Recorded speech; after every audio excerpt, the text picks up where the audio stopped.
Channel के सभी दर्शकों को मेरा प्यार भरा नमस्कार और अच्छे स्वास्थ्य की शुभकामनाएं। हाल ही में माननीय मोदी जी ने देश को एक महत्वपूर्ण संदेश दिया। इसमें उन्होंने आत्मनिर्भर भारत की संकल्पना उद्धृत की। उसी विषय को इस वीडियो में थोड़ा आगे बढ़ाया है। आत्मनिर्भरता की ताकत और उससे जुड़े हुए अवसरों का एक अप्रतिम उदाहरण इस वीडियो में अधोरेखित किया है। यहाँ बहुत सारी फैक्ट्स और फिगर्स के साथ जो आपको दिखाया है उससे आप अचंभित हो जाएंगे। न केवल जानकारी लेकिन उसके विश्लेषण से भी आपको एक नया दृष्टिकोण प्राप्त होगा। ऐसे ही जानकारी भरे वीडियोस देखने के लिए इस चैनल को सब्सक्राइब करें। तो चलिए देखते हैं उस संदेश के कुछ मुख्य अंश। भारत के नजरिए से देखते हैं तो लगता है कि 21वीं सदी भारत की हो, ये हमारा सपना ही नहीं, ये हम सभी की जिम्मेदारी भी है। लेकिन इसका मार्ग क्या है? विश्व की आज की स्थिति हमें सिखाती है कि इसका मार्ग एक ही है, आत्मनिर्भर भारत। हमारे यहां शास्त्रों में कहा गया है, एषः पंथा, यानी यही रास्ता है आत्मनिर्भर भारत। साथियों, एक राष्ट्र के रूप में आज हम एक बहुत अहम मोड़ पर खड़े हैं। इतनी बड़ी आपदा भारत के लिए एक संकेत लेकर आई है, एक संदेश लेकर आई है, एक अवसर लेकर आई है। अवसर लेकर आई है, जैसे आपने सुना। तो इस आपदा को अवसर में तब्दील करने के लिए एक चतुसूत्री या 4 आयाम यहाँ पे हमने प्रस्तुत किए हुए हैं, जिसमें से M मतलब मैन्युफैक्चरिंग को अट्रैक्ट करना, O मतलब ओरिजिनलिटी, ओनरशिप जो कि स्टार्टअप के बारे में है, D मतलब डिजिटल इंडिया, एंड I मतलब इंडिपेंडेंट और इंडिजिनस, विच जो कि मोदी जी ने अभी बताया, आत्मनिर्भर भारत। तो ये 4 आयाम ये सबसे महत्वपूर्ण है। इस विश्लेषण को थोड़े से फैक्ट और फिगर के जरिए आगे बढ़ाते हैं। यहाँ पे जो दिखाई दे रहा है आपको वो है मार्च 2019 में बीते वर्ष का इंपोर्ट और एक्सपोर्ट फिगर। इंपोर्ट जिसका मतलब है आयात और एक्सपोर्ट जिसका मतलब है निर्यात। जैसा कि आप यहाँ पे देख पा रहे हो, इंपोर्ट अपने 631 बिलियन डॉलर है, जबकि एक्सपोर्ट सिर्फ 535 बिलियन डॉलर का रहा है, जिसका मतलब भारत का ट्रेड डेफिसिट 100 बिलियन डॉलर के आसपास है। भारत ने जितना इंपोर्ट किया उससे 100 बिलियन डॉलर कम भारत एक्सपोर्ट कर पाया। और ये ऐसा नहीं है कि ये ट्रेड डेफिसिट सिर्फ एक आध साल में रहा है। आप बहुत पीछे जाएंगे तभी आपको यही डेटा दिखाई देगा। पिछले बहुत सारे वर्षों में ट्रेड डेफिसिट ये ऐसे ही रहा है, थोड़ा कभी ज़्यादा कभी कम, लेकिन भारत का इंपोर्ट ये एक्सपोर्ट से ज़्यादा रहा है, जिसका मतलब आत्मनिर्भरता की संकल्पना भारत के लिए बहुत ही ज़्यादा अहमियत रखती है। अगर आत्मनिर्भरता भारत में ज़्यादा आएगी तो इंपोर्ट्स कम हो जाएंगे और एक्सपोर्ट बढ़ना शुरू हो जाएगा। एक मुख्य ग्राफ यहाँ पे आपको दिखाने जा रहा हूँ, जहाँ पे आप देख सकते हैं कि अलग अलग कंट्रीज और कौन सी कंट्रीज से भारत सबसे ज़्यादा इंपोर्ट करता है। ये डेटा जबकि 2016, 17, 18 का है, ऐसा ही डेटा आपको 19 में भी दिखाई देगा। तो यहाँ पे जैसा आप देख सकते हो कि बाकी सारे देशों के मुकाबले भारत का इंपोर्ट जो है वो चाइना से काफ़ी सालों से बहुत ही ज़्यादा रहा है। सो भारत का इंपोर्ट सबसे ज़्यादा चाइना से रहा है। तो चलो इस विषय को और थोड़ा डिटेल्स में और थोड़ा आगे बढ़ाते हैं। जैसा कि आप यहाँ पे देख पा रहे हो, इंपोर्ट्स 2018 और 2019 के इंपोर्ट्स का परसेंटेज, कौन कौन से प्रोडक्ट्स में, कौन कौन सी चीज़ों में भारत ने कितना इंपोर्ट किया, ये यहाँ पे 2 साल का डेटा दिखाया गया है। जैसा कि आप देख पा रहे हो, लगभग 26% 2018 में और 27% 2019 में ये क्रूड ऑयल, पेट्रोलियम प्रोडक्ट, इन सब चीज़ों का आयात इंपोर्ट रहा हुआ है, जो कि जायज़ है, या जिसमें अभी आत्मनिर्भरता ला पाना तुरंत मुश्किल है, क्योंकि भारत में पेट्रोलियम प्रोडक्ट का उत्पादन बहुत ही कम प्रमाण में होता है। तो इसको अभी छोड़ देते हैं। मैं आपका ध्यान खींचना चाहता हूं ये दूसरी चीज पे।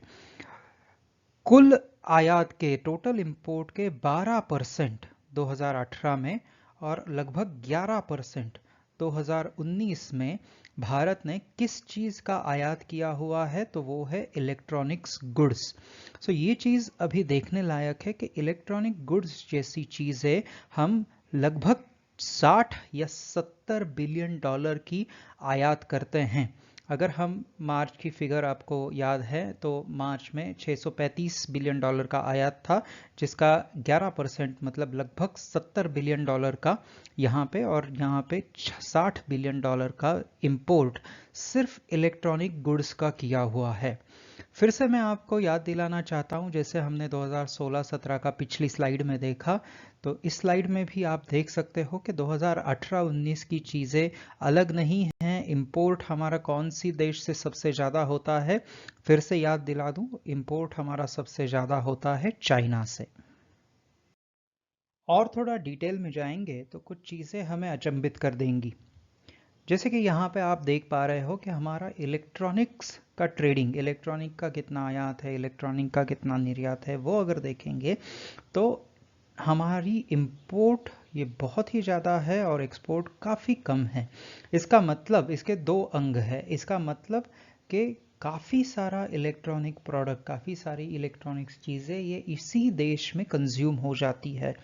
जो एक आनंद की बात है कि इस देश में इलेक्ट्रॉनिक्स की चीज़ें अगर उत्पादित हो, अगर मैन्युफैक्चर हो, तो इस देश में काफ़ी बड़ा मार्केट ऑलरेडी उपलब्ध है।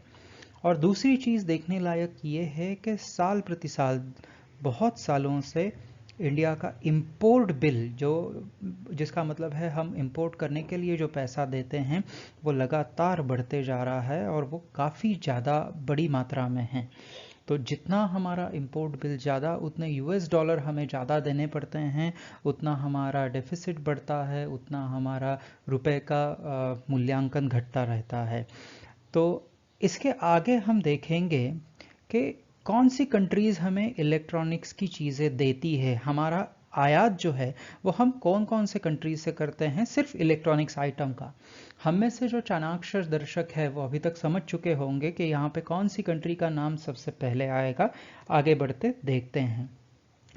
सो इलेक्ट्रॉनिक गुड्स का सबसे मेजर सप्लायर है चाइना।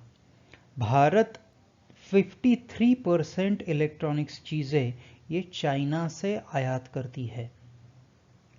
बाकी सारी परसेंटेज छोटी छोटी है, लेकिन चाइना से इलेक्ट्रॉनिक के आइटम हम 53% आयात करते हैं। और वो आइटम्स क्या है, कौन कौन से है, उसकी लिस्ट मैंने यहाँ पे दे दी है। आप इत्मीनान से इसको पढ़ सकते हो। और ज़्यादा डिटेल में जाएंगे तो और सरप्राइज मिलेगा। दर्शकों, क्या आप जानते हो कि भारत में हर साल कितनी तादाद में सेलफोन मैन्युफैक्चर होते हैं, कितने तादाद में सेलफोन बनते हैं? 2014 में ये फिगर 6 करोड़ के आसपास थी, जो आज 29 करोड़ के आसपास है। यहाँ आप देख पाते हो ministry of electronics and IT department का डेटा, जहाँ 2017-18 में 22 करोड़ सेलफोन भारत ने मैन्युफैक्चर किए थे।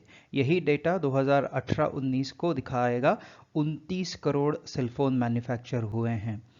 लेकिन इसमें एक बात है कि अगर हमारी इंपोर्ट फिनिश्ड प्रोडक्ट्स की, मतलब फिनिश्ड सेलफोन्स की इंपोर्ट थोड़ी कम हुई है, लेकिन हमारा इंपोर्ट इलेक्ट्रॉनिक कंपोनेंट का, सेलफोन बनाने के लिए जो कंपोनेंट इस्तेमाल होते हैं उनका काफ़ी तादाद में बढ़ा है। इसीलिए ये एक अच्छा उदाहरण होके भी हम इसको पूरी तरह से देख नहीं पाएंगे, क्योंकि प्रोडक्शन तो सेलफोन का हम बना रहे हैं लेकिन उसके लिए कंपोनेंट्स हम इंपोर्ट कर रहे हैं, जिसको हम अभी आत्मनिर्भरता नहीं कह सकते। हमारे पास स्किल की कोई कमी नहीं है।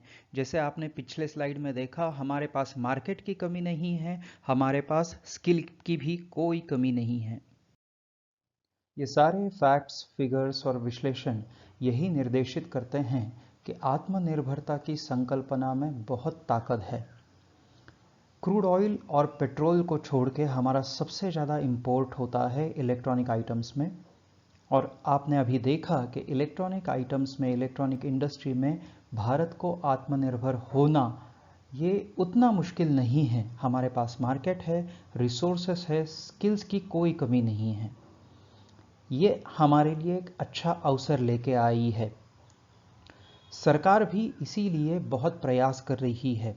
जैसा आपने सुना होगा, माननीय मंत्री रविशंकर प्रसाद जी ने सारे चीफ मिनिस्टर को बताया है कि इलेक्ट्रॉनिक्स मैन्युफैक्चरिंग सेक्टर में बूम आने वाला है, तैयार रहो। भारत सरकार ने रेड कारपेट बिछा दी है उन कंपनियों के लिए जो बाहर से अपना सेटअप इंडिया में लगाने के लिए तैयार है। कुछ और वीडियो में आपको हम दिखाएंगे कि कैसे लेबर लॉज भी बदल रहे हैं इलेक्ट्रॉनिक इंडस्ट्री को स्वागत करने के लिए। ऐसे और सारे अच्छे वीडियो देखने के लिए, डिटेल्ड इन्फॉर्मेशन जानने के लिए चैनल को सब्सक्राइब करें। ये छोटा सा वीडियो देखने के बाद हम आपसे विदा लेंगे। धन्यवाद। देश भर में लेबर रिफॉर्म की दस्तक जो है वो अलग अलग राज्यों से सुनने को मिलने लगी है। उत्तर प्रदेश की अगर बात करें तो यूपी की योगी सरकार ने 3 साल के लिए 3 को छोड़कर बाकी सभी लेबर कानूनों को सस्पेंड कर दिया है। अब यूपी में कारखाने और manufacturing unit hire and fire की पॉलिसी अपना सकेंगी। मध्य प्रदेश सरकार से भी कुछ ऐसी ही खबर आई है। वहां कुटीर उद्योग और छोटे कारोबारों को रोजगार, रजिस्ट्रेशन और जांच से जुड़े तमाम जटिल लेबर नियमों से छुटकारा देने की पहल हो गई है। साथ ही कंपनीज और दफ्तरों में काम करने के घंटे को बढ़ाने की छूट जैसे अहम फैसले लिए गए हैं। अब मध्य प्रदेश